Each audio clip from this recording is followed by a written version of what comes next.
الحمد لله وكفى وسلام على عباده الذين اصطفى نحمده ونصلي على رسوله الكريم أما بعد أعوذ بالله من الشيطان الرجيم بسم الله الرحمن الرحيم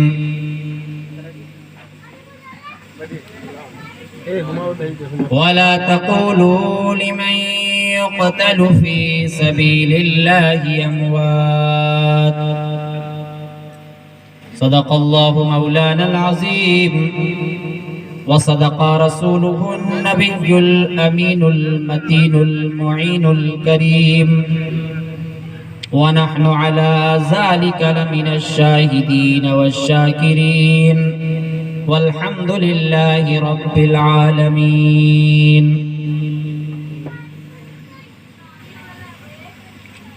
کی محمد سے وفات ہونے تو ہم تیرے ہیں، کی محمد سے وفات ہونے تو ہم تیرے ہیں، یہ جہاں چیز ہے کیا لوح و قلم تیرے ہیں، اور محمد کی محبت دین حق کی شرط اول ہے، محمد کی محبت دین حق کی شرط اول ہے، اسی میں ہو اگر خامی تو سب کچھ نامکمل ہے، اسی میں ہو اگر خامی تو سب کچھ نامکمل ہے، اور اگر جنت میں جانے کا ارادہ ہو تمامی کا، اگر جنت میں جانے کا ارادہ ہو تمامی کا، تو گلے میں باندھ لے پٹا محمد کی غلامی کا، گلے میں باندھ لے پٹا محمد کی غلامی کا۔ معزز و محترم سامعین کرام، بزرگوں، دوستوں، عزیز ساتھیوں، میں تھوڑی دیر کے لیے آپ حضرات کے سامنے حاضر خدمت ہوا ہوں۔ بہت دیر سے آپ ہمارے مہمانان کرام، علماء کرام کی نعت پاک اور خطابت سماعت کر رہے تھے۔ مجھے ناچیز کی کیا ضرورت تھی، اور ہمارے اس علاقے کے اور ہماری مرکز، سمجھ لیجئے کہ مرکز کی مسجد، کوٹھی مسجد کے امام و خطیب حضرت مولانا رضوان صاحب نے مجھے جو کچھ بھی کہا، ان کی ذرہ نوازی ہے، میں اس لائق نہیں ہوں، میں ان علماء کرام کے قدموں کی دھول بھی نہیں ہوں، اس لیے کہ میں آپ کے بیچ رہنے والا اور آپ کے بیچ پلا بڑھا، لیکن یہ سب ہمارے بزرگوں کی، ہمارے رشتہ داروں کی، ہمارے خاندان والوں کی اور ہمارے عزیز و اقارب کی یہ دعاؤں کا اثر ہے کہ آج اللہ پاک نے اس دہلیز پہ اور اس چیئر پہ، اس کرسی پہ لا کر بٹھایا۔ یہ میرا کوئی کمال نہیں ہے، یہ آپ کی دعاؤں کی برکت ہے۔ میرے دوستوں، میرے بزرگوں، میں تھوڑی دیر آپ سے عرض کروں گا۔ میں جان رہا ہوں کہ آپ حضرات دھوپ میں بالکل تپ رہے ہیں اور مشقت کے ساتھ آپ یہاں پہ بیٹھے ہیں، لیکن میرے دوستوں، یہ موقع بار بار عنایت نہیں ہوتا، یہ بار بار میسر نہیں ہوتا۔ اللہ تبارک و تعالی کی بات اور اللہ کے رسول جناب محمد الرسول اللہ کے ذکر کی محفل بار بار سجائی نہیں جاتی، اور اس طرح کی محفلوں کے اوپر اللہ کا وعدہ ہوتا ہے، مغفرت کا وعدہ ہے۔ اللہ رب العزت اس مجلس والوں کے لیے اور اس مجلس والوں کو، اس مجلس میں جو باتیں ہوتی ہے سننے کے لیے اور اس مجلس والوں کو دیکھنے کے لیے، اللہ رب العزت زمین سے لے کر آسمان تک فرشتے کو مقرر کر دیتا ہے، اور اس وقت تک فرشتے موجود رہتے ہیں جب تک یہ محفل کا انعقاد ہوتا رہتا ہے، جب تک یہ محفل کا سلسلہ باقی رہتا ہے، اس وقت تک فرشتوں کا ہجوم لگا رہتا ہے، اور وہ فرشتے اس وقت تک رہتے ہیں جب تک یہ مجلس چلتی رہتی ہے۔ اور جب یہ مجلس اختتام پذیر ہو جاتی ہے، جب ہم اور آپ جس طرح سے اپنے اپنے گھروں میں چلے جاتے ہیں، تو وہ فرشتے بھی اٹھ کر اللہ بارگاہ رب العالمین کے پاس جاتے ہیں، بارگاہ عزتی میں جاتے ہیں، اللہ تبارک و تعالی کے پاس جاتے ہیں اور عرض کرتے ہیں۔ اللہ پوچھتا ہے، اے میرے فرشتوں تم کہاں گئے تھے؟ کیا اللہ کو معلوم نہیں ہے کہ فرشتے کہاں گئے تھے؟ کیا اللہ کو پتا نہیں ہے کہ یہاں پہ محفل لگی ہے؟ اللہ تو علام الغیوب ہے، اللہ تبارک و تعالی حاضر و ناظر ہے، اللہ تبارک و تعالی علم غیب کو جاننے والا ہے۔ اللہ سب کچھ جاننے کے باوجود بھی فرشتوں سے عرض کرتا ہے، اے میرے فرشتوں تم کہاں گئے تھے؟ کس جگہ پہ گئے تھے؟ کس محلے میں گئے تھے؟ کس گاؤں میں گئے تھے؟ کس گلی میں گئے تھے؟ وہ فرشتے کہتے ہیں، اے بارگاہ رب العالمین اے اللہ تبارک و تعالی ہم اس جگہ پہ گیا تھا، اس بستی میں گیا تھا، اس جگہ پہ گیا تھا، اس گاؤں میں گیا تھا، اے پاک پروردگار عالم اس گاؤں میں، اس محلے میں تیرا اور تیرے نبی کا تذکرہ ہو رہا تھا، تیرے اور تیرے نبی کی بات ہو رہی تھی، صحابہ کا تذکرہ ہو رہا تھا، تابعین تبع تابعین کا تذکرہ ہو رہا تھا۔ اے اللہ تیرے اور تیرے رسول کے ساتھ ساتھ تیرے غلاموں کی بات ہو رہی تھی۔ میرے دوستوں، میرے بزرگوں، فرشتے کہیں گے کہ اچھا یہ بتاؤ وہ کیا تمنا کر رہے تھے، کس مقصد سے یہ محفل سجایا تھا، کیا مقصد تھا؟ کہا فلاں کے اصال و ثواب کی وجہ سے اس طرح کی محفل کا انعقاد کیا۔ کہا اے میرے فرشتوں، میں علام الغیوب ہوں، میرے خزانے میں کسی چیز کی کمی نہیں ہے، میرے خزانے سے جو چیز نکلتی ہے اور بڑھتی ہے اور بڑھتی ہے۔ جا، میں اے فرشتوں میں آپ کو گواہ بنا کر کہتا ہوں، میں تمام فرشتوں کو گواہ بناتا ہوں کہ جس کے لیے یہ محفل سجائی گئی ہم نے اس کی بھی مغفرت کر دی، اور جتنے لوگ اس محفل میں تھے ان تمام کی مغفرت کر دی۔ دوستو میرے بزرگوں، یہ محفل کا وہ مقام ہے، یہ محفل کا وہ مرتبہ ہے۔ بہرحال میں آپ سے یہ عرض کرنا چاہتا ہوں کہ میرے دوستو میرے بزرگوں، ہم تقریر بارہا سنتے ہیں، تقریر سنتے رہتے ہیں، میں خلاصہ، میں کوئی ادھر ادھر کی بات نہیں، میں آپ کو صرف سمجھانے کی کوشش کرتا ہوں، بتانے کی کوشش کرتا ہوں کہ میرے دوستو میرے بزرگوں، ہم ایمان والے ہیں، ہم مسلمان ہیں۔ ابھی حضرت مولانا قاری شہنواز صاحب نے بہت اچھی گفتگو کی، بہت اچھی باتیں سمجھائی، لیکن ہم کہاں؟ اگر اسی مائک پہ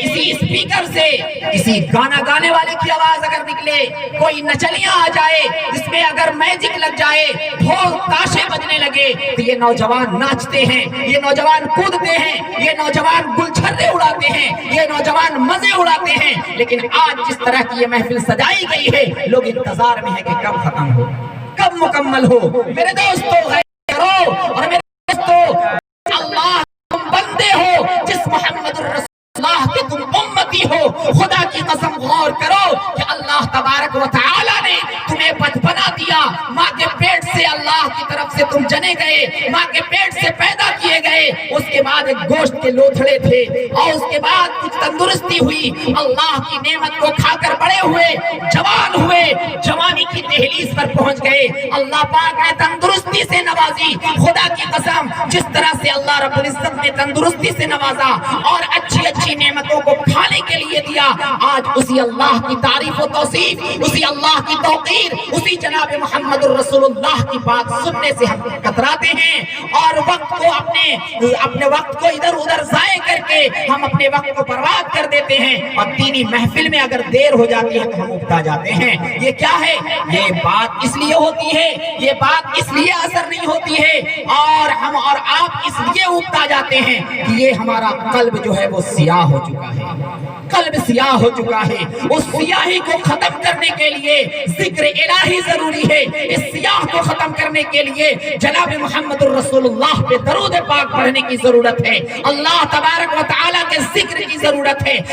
جب لوہے میں زنگ لگ جاتا ہے، جب لوہا زنگ کھا جاتا ہے تو اس کو پوری طرح صفائی کی جاتی ہے، اس کو صفائی کی جاتی ہے، اپنے دور سے لوگ اس کو بہترین سے صفائی کرتے ہیں، اس کے زنگ کو نکالتے ہیں۔ کپڑے میں اگر کوئی داغ لگ جاتا ہے تو اس کو داغ چھڑانے کے لیے اور میٹیریل کا استعمال کرتے ہیں، فلاں چیز سے اس داغ چھوٹے گا، تو اپنے قلب کے داغ کو ختم کرنے کے لیے ہمیں ضرورت ہے اس بات کی کہ ہم اللہ کے ذکر کو اپنائیں، جناب محمد الرسول اللہ کے ذکر کو اپنائیں۔ اگر ہم اللہ اور اس کے رسول کے ذکر کو اپنا لیتے ہیں تو یقیناً ہمارے قلب میں جو مہر لگ چکی ہے، ہمارے قلب میں جو داغ لگ چکا ہے، وہ داغ مٹ جائے گا انشاءاللہ۔ میرے بھائیوں، ذرا غور کرنے کی ضرورت ہے کہ صحابہ کی زندگی کو اٹھا کر دیکھو، کیا صحابہ کرام رضوان اللہ تعالی علیہ مجمعین کے پاس بال بچے نہیں تھے؟ کیا آپ کے پاس بیویاں نہیں تھیں؟ ہمارے پاس تو ایک بیویاں ہیں، وہ صحابہ دو تین بیویوں والے تھے، دو تین بیویوں والے تھے، اور نہ جانے دو تین بیویوں سے کتنی اولادیں ہوا کرتی تھی۔ لیکن یاد کرو اس زمانے کو مسلمانوں، یاد کرو وہ دن کو مسلمانوں، وہ صحابہ کرام رضوان اللہ تعالی علیہ مجمعین نے کبھی دولت کو ترجیح نہیں دی، کبھی دولت کو ترجیح نہیں دی۔ میں صاف ستھری بات یہ بتانا چاہتا ہوں کہ آج کے دور میں یہ دنیا کے دولت مند لوگ، یہ دنیا کے اندر پیسے والے لوگ اپنی دولت پہ تکبر، اپنی دولت پہ گھمنڈ، اپنی زمین و جائیداد پہ تکبر، اپنی زمین و جائیداد پہ گھمنڈ کرتے ہیں، لیکن خدا کی قسم مسلمانوں وہ دن کو یاد کرو، وہ وقت کو یاد کرو کہ آج اپنی جائیداد دھری کی دھری رہ جائے گی، تم دوسرے کی زمین میں دفن کر دیے جاؤ گے، تم عام قبرستان میں دفن کر دیے جاؤ گے۔ اپنے داغ کو مٹاؤ، اپنی سوسائٹی کو بناؤ اور اپنے ماحول کو بناؤ، آپس میں کینے کو دور کرو، آپس میں کپٹ کو دور کرو۔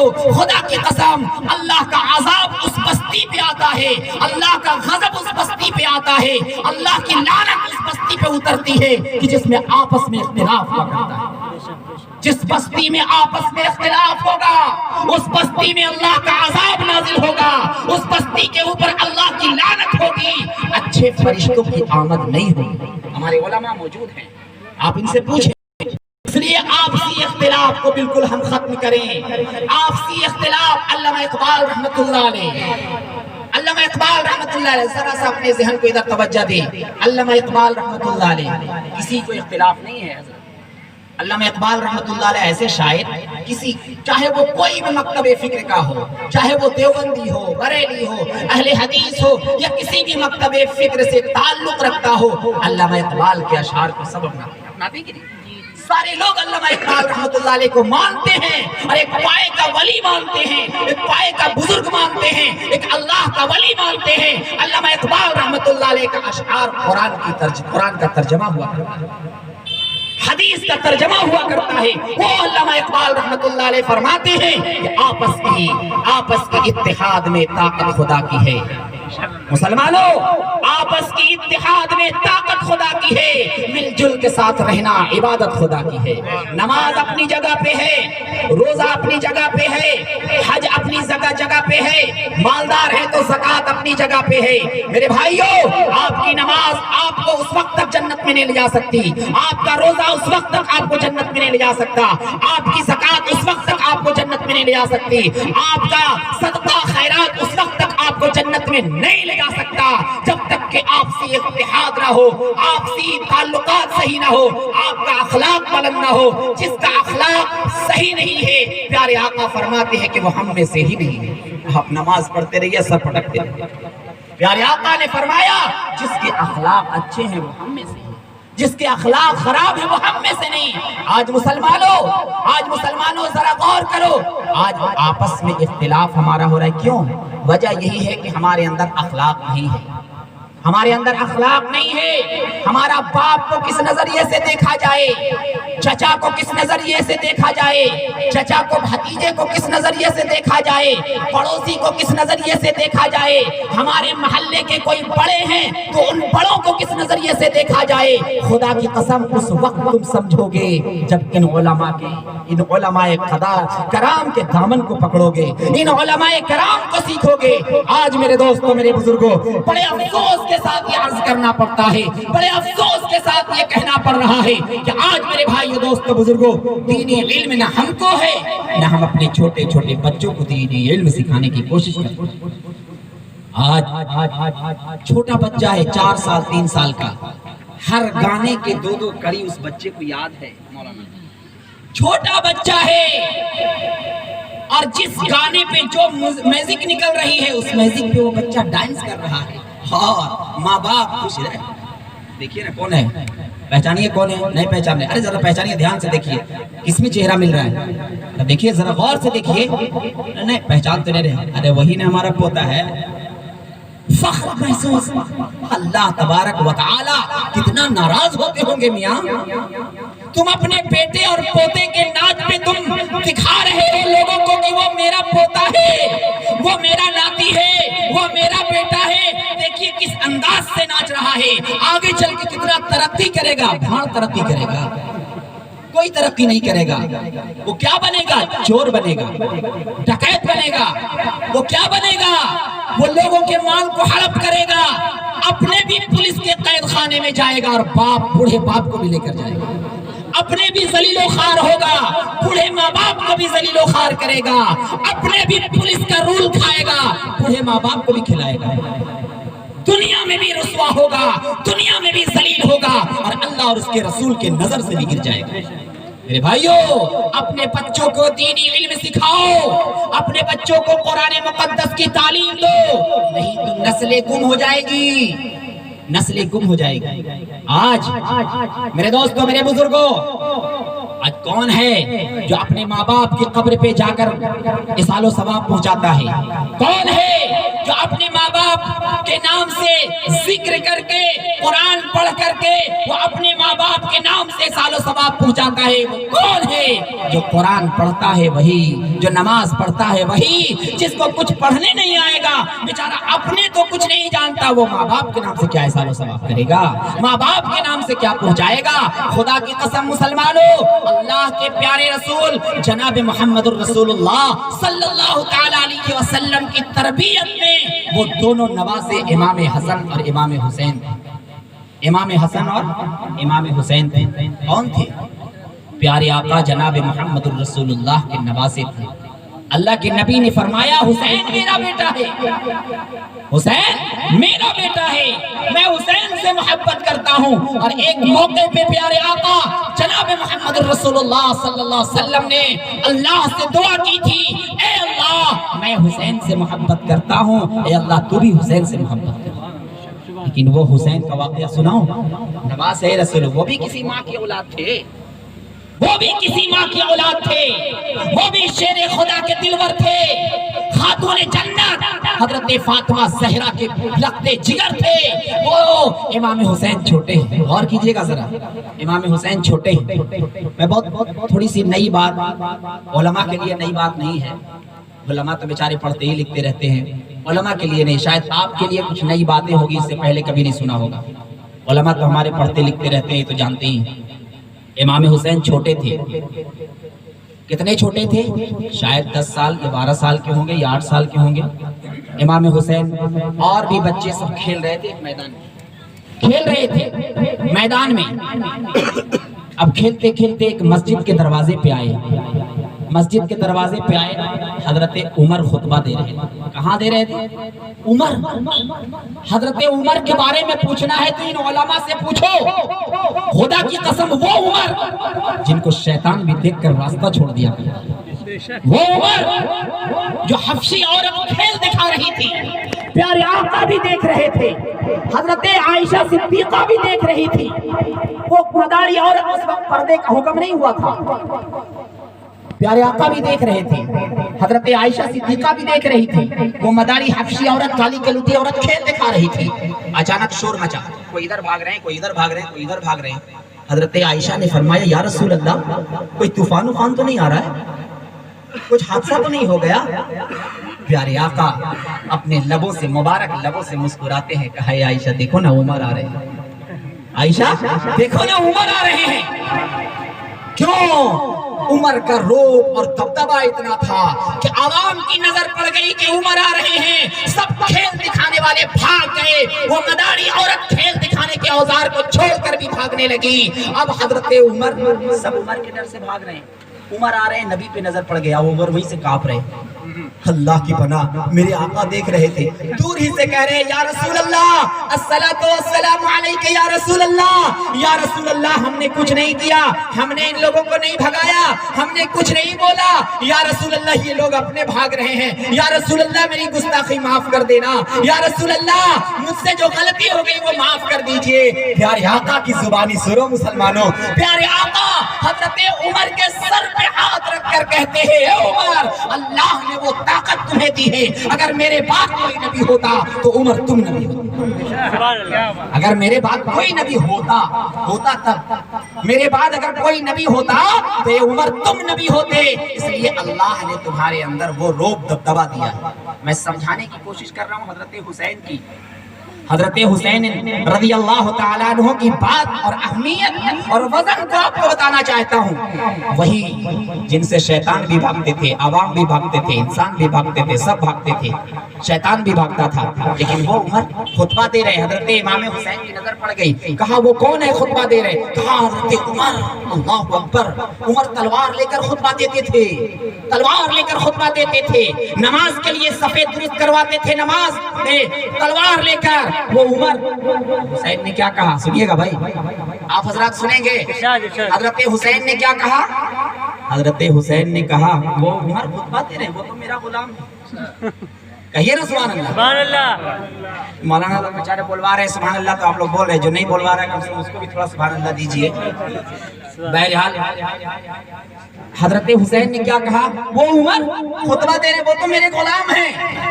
اب اس کھیل میں حضرت عمر کے بیٹے بھی تھے، حضرت عبداللہ عمر کے بیٹے بھی اس کھیل میں تھے. ہم اپنے بیٹے، اگر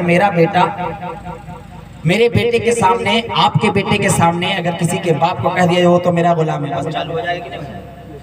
میرا باپ اور تیرا غلام؟ اچھا یہ ہونے والی بات ہے. لیکن حضرت عبداللہ برداشت خاموش رہے. رات ہوئی، پیارے آقا بستر پہ لیٹے ہیں، بیٹے بستر پہ ہیں، باپ کے ساتھ کھیل رہے ہیں، لیکن وہی بات دماغ میں آ گئی. کہا ابو جان آج ہم لوگ کھیل رہے تھے، آپ مسجد میں خطبہ دے رہے تھے، لوگوں نے کہا، بچوں نے کہا کہ عمر خطبہ دے رہے ہیں، لیکن نواز رسول حضرت حسین نے کہا عمر خطبہ دے رہے، وہ تو میرے غلام ہے. خدا کی قسم مسلمانوں مچل جاؤ گے. حضرت عمر فاروق رضی اللہ تعالیٰ عنہ ان الفاظ کو سنا اور سن کر لیٹے ہوئے تھے، بیٹھ گئے. کیا کہا حسین نے؟ کیا کہا حسین نے؟ فرمایا عمر تو میرے غلام ہے. کہا اچھا بیٹا ایسا کرو، اس سادہ کاغذ لو اور یہ قلم لو. کہا جاؤ حسین سے ذرا سا لکھوا کر کے لے آؤ. تم لکھوا کے لا سکتے ہو؟ کہا بالکل. کہا حسین سے لکھوا کر کے لانا. حضرت حسین کے پاس لے گئے. کہا تم ہمارے والد صاحب کے بارے میں، ہمارے باپ کے بارے میں، حضرت عمر کے بارے میں کہا تھا حسین کہ وہ تو میرے غلام ہے. زبان سے تو کہا تھا، ذرا تحریری شکل میں بھی لکھ دو. لکھ سکتے. اٹھایا قلم. حضرت عمر حسین کے غلام ہیں، فقط امام حسین. اپنا سگنیچر بھی کر دیا، سائن بھی کر دیا. حضرت عمر کے پاس لے جا کر دیا گیا. حضرت عمر نے 2 3 بار 4 بار پڑھا. اور پڑھ رہے ہیں سینے سے لگا رہے ہیں، پڑھ رہے ہیں سینے سے لگا رہے ہیں، پڑھ رہے ہیں سینے سے لگا رہے ہیں. کہا اے عبداللہ اگر میرا انتقال ہو جائے، جب میں دنیا سے رخصت ہو جاؤں، جب میں دنیا سے چلا جاؤں، تو میرے کفن کے نیچے اسی پرزے کو ڈال دینا. میری کفن کے نیچے اسی پرزے کو ڈال دینا. امام حسین نے مجھے غلام کہہ دیا. خدا کی قسم جس کے لبوں کو میرے رسول نے چوما تھا، جن کو اللہ کے پیارے نبی نے پشت پہ بٹھایا تھا، پیارے آقا مسجد نبوی میں خطبہ دے رہے ہیں، امام حسین دہلیز سے لگ کر زمین پہ گر گئے. پیارے آقا خطبے کو چھوڑ کر امام حسین کو اٹھاتے ہیں. اللہ کے نبی سجدے میں ہیں، امام حسین آپ کی پشت پہ چڑھ گئے. ایک صحابی نے کھینچنا شروع کیا. پیارے آقا نماز کی حالت میں منع کرتے ہیں، مت کھینچو مت کھینچو، امام حسین کو تکلیف مت پہنچانا. امام حسین جب تک میری پشت پہ رہیں گے میرا لمبا سجدہ ہوگا. کیا حسین سے محبت! ہم کیا کریں گے حسین سے محبت؟ حسین سے محبت کا حق ادا کرو میاں. حسین سے محبت کی دلیل یہ ہے کہ حضرت حسین رضی اللہ تعالیٰ عنہ کے نقش قدم کو اپناؤ. حضرت حسین کو قتل کرنے والے، شہید کرنے والے کون تھے؟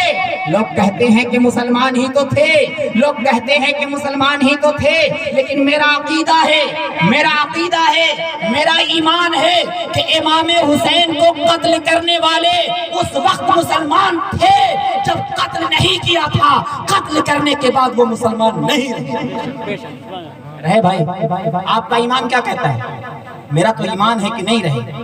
جب تک امام حسین کو قتل نہیں کیا تھا اس وقت تک وہ کلمہ پڑھنے والے تھے، لا الہ الا اللہ محمد رسول اللہ کی گواہی دینے والے تھے. لیکن جب حضرت امام حسین کو شہید کر کے اتنی بڑی غلطی کی، اتنا بڑا الزام مول لے لیا، اتنے بڑے گناہوں کے دلدل میں ڈوب گئے کہ خدا کی قسم میرے آقا سرور کائنات جناب محمد رسول اللہ صلی اللہ تعالیٰ علیہ وسلم بھی حشر کے میدان میں، قیامت کے میدان میں ان لوگوں کی شفاعت نہیں کریں گے جن لوگوں نے حضرت امام حسین کو قتل کیا تھا، شہید کیا.